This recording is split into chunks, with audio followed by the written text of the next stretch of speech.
Deciding on your brand colours is one of the most powerful things you can do to make your brand memorable and help you stand out in all the noise. But it's not as easy as picking out your favourite colour and hoping your audience likes it too, because colours come with hidden meanings. They set the mood and can help make an instant impression. You really don't want this to be the wrong impression. In this video, I'll show you 5 quick and easy steps to choosing the perfect colours for your brand identity design.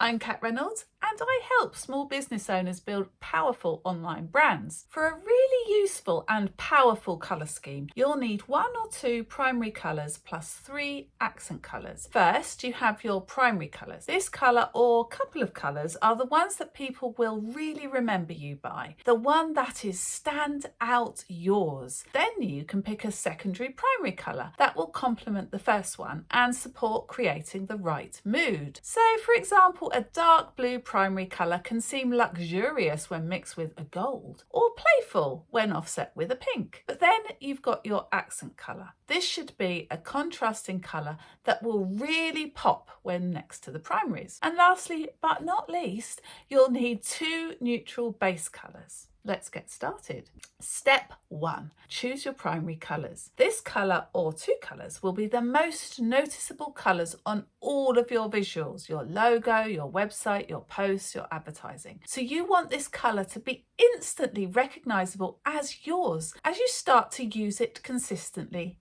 everywhere. And I've said it before, consistency is key. This is what all the big brands do, so it's almost impossible to think of them with a different colour scheme. Imagine Coca-Cola in orange, or McDonald's in green, or even road warning signs in purple.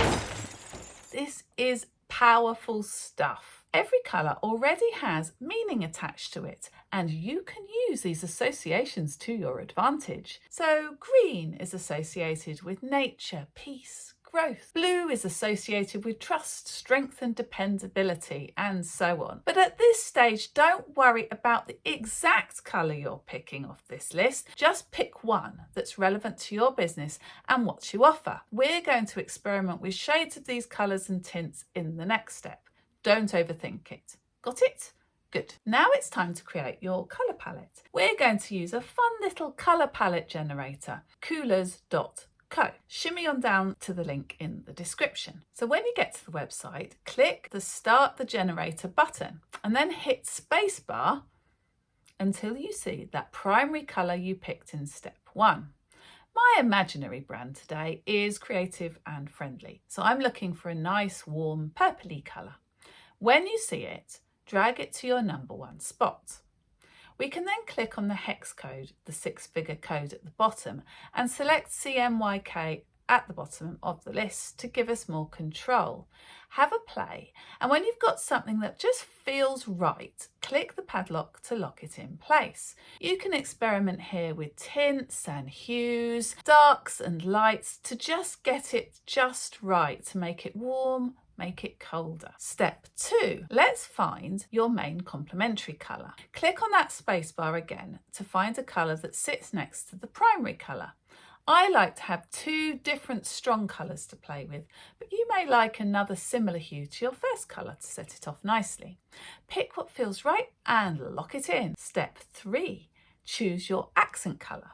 This is the colour that will stand out or pop against your primary colour. Go for something very different here, something that's a really good contrast. I always like to think of throw cushions in neutral lounges when it comes to this point.